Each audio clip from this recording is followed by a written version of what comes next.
2020년 6월 11일 새벽 설교입니다. 본문은 20장에서 21장까지 말씀입니다. 본문 읽기는 21장 7절에서 18절까지 읽도록 하겠습니다. 어찌하여 악인이 생존하고 장수하며 세력이 강하냐? 그들의 후손이 앞에서 그들과 함께 굳게 서고 자손이 그들의 목전에서 그러하구나. 그들의 집이 평안하여 두려움이 없고 하나님의 매가 그들 위에 임하지 아니하며 그들의 수소는 새끼를 베고 그들의 암소는 낙태하는 일이 없이 새끼를 낳는구나. 그들은 아이들을 양떼같이 내보내고 그들의 자녀들은 춤추는구나.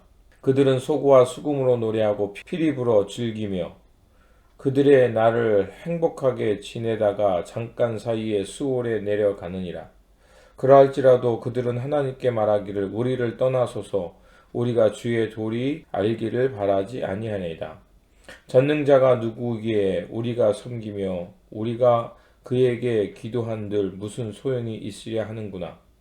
그러나 그들의 행복이 그들의 손안에 있지 아니하니 악인의 계획은 나에게서 멀구나.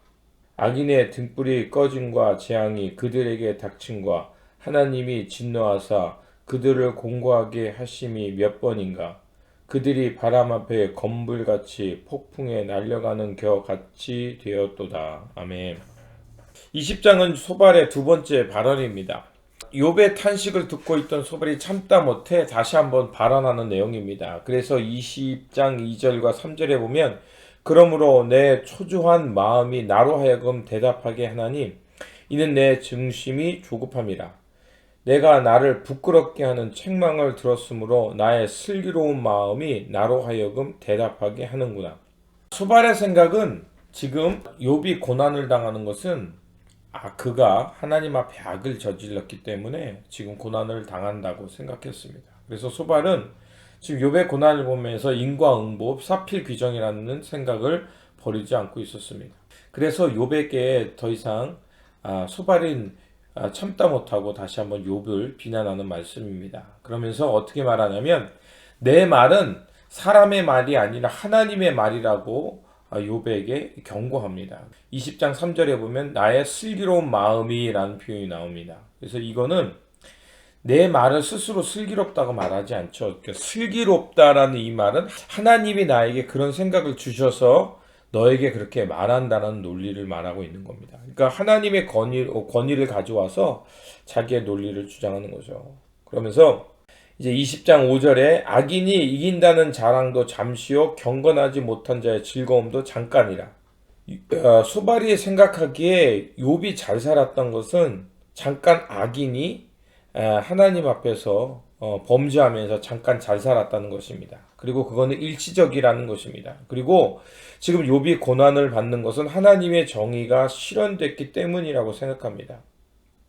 그래서 10절에 그의 아들들은 가난한 자에게 은혜를 구하겠고 그도 얻은 재물을 자기 손으로 도로 줄 것이며 이렇게 말하죠.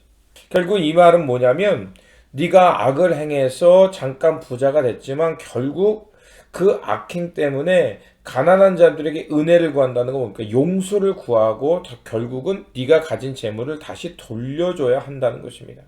그러니까 소발은 계속해서 욥의 고난을 그렇게 이해하고 있는 얘기입니다.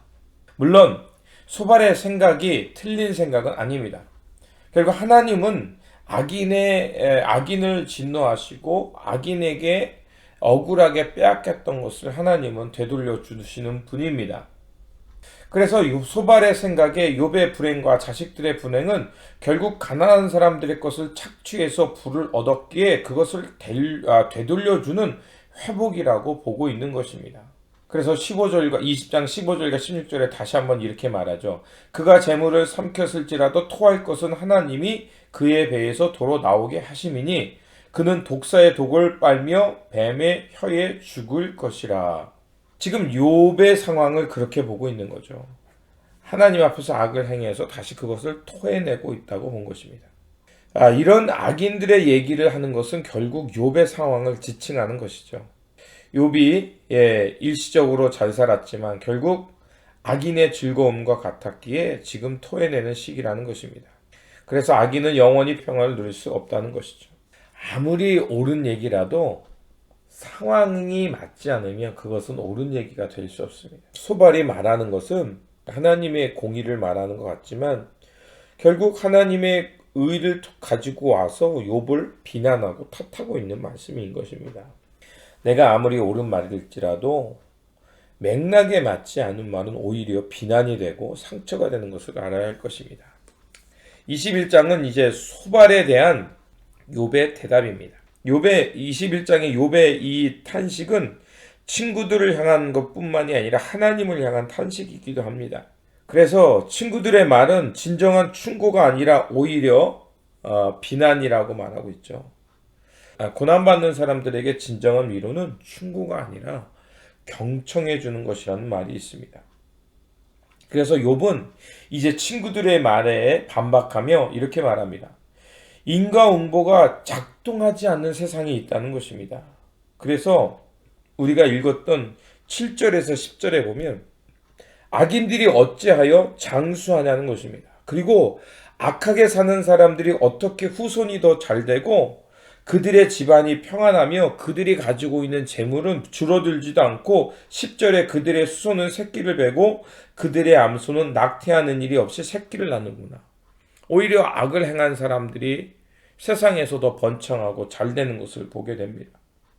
그래서 욥은 다시 한번 하나님의 인과응보가 통하지 않는 세상이 있다는 것을 말합니다. 악인의 장수를 말하고 자손들이 잘되는 것을 봅니다. 욥의 친구들이 말하는 의의 세상도 있지만 그러나 우리의 현실 속에는 여전히 불공정함, 또 불의, 악인이 잘 사는 불평등이 있는 것을 볼 수가 있습니다. 그렇다면 21장 욥의 대답을 통해서 우리가 볼 수 있는 것은 뭘까요? 욥은 지금 처음에는 자신의 고통을 통해서 자신의 신세를 나타냈습니다.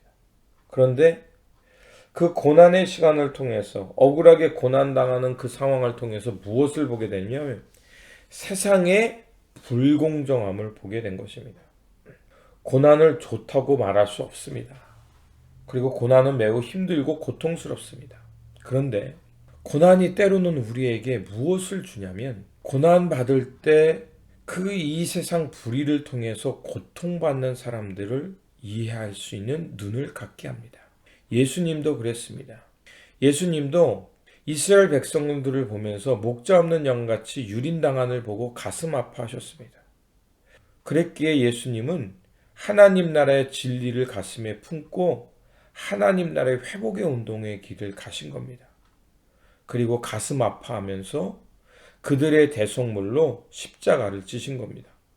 욥은 소발의 이야기로 가슴 아팠습니다.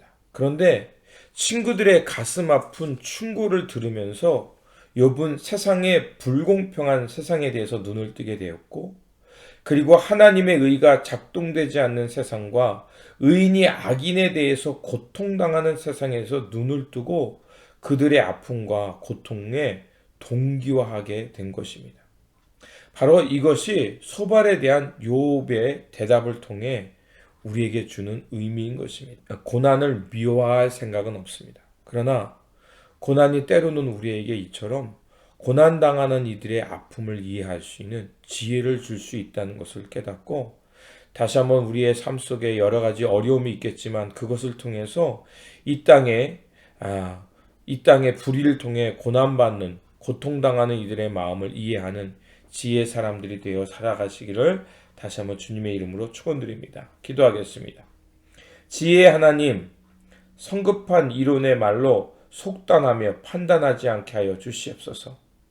그 대신에 경청의 마음을 주셔서 고난받는 이들의 마음을 먼저 헤아리고 그들의 소리를 들을 수 있는 사람 되게 하여 주시옵소서.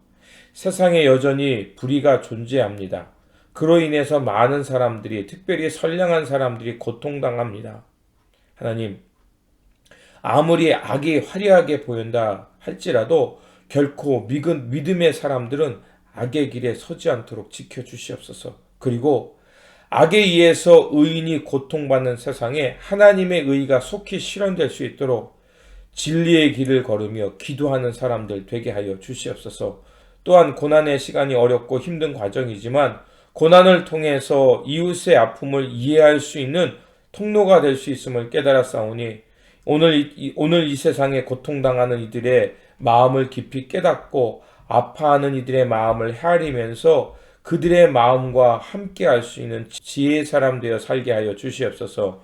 우리 구주 예수 그리스도 이름으로 기도드립니다. 아멘.